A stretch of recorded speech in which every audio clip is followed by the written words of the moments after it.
පාපයක් නතර කරවන්න පුළුවන් හිතට මොන ගුණියාවක්ද? කෙලෙහි ගුණේ. අම්මා ගැන දරුවන් අමනාපේ හිතට එන්න පුළුවන්. අම්මගේ උපකාර සිහි කරපු ගම අම්මා ආයෙ බනින්න හිතෙන්නේ නැහැ. තාත්තා ගැන අමනාපේ දරුවන් එන්න පුළුවන්. තමන් වෙනුවෙන් කැපවෙච්ච හැටි තාත්තලා හිතන විදිය හිතපු ගමන් හිතේ අමනාපේ නැති වෙනවා. ගෙදර බැඳපු ගෑනු කෙනා ගැන මිනිහට අමනාපෙන්න පුළුවන්. නමුත් ඔය ගෑනු කෙනා නේද වහලිය වගේ තුන් වේල බත් උයවුයා.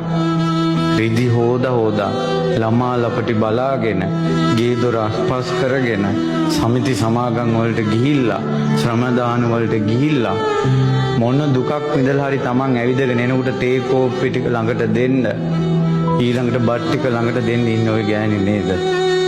හදිසියට ලෙඩක් දුකක් වුණාට පස්සේ කොයිතරම් යාළුවෝ සිය ගණන් හිටියත් කසාය ටිකක් තම්බලා දෙන්න එකෙක් නැහැ. Tamanගේ නෝන තමයි ළඟ Tamanව බලන්නේ.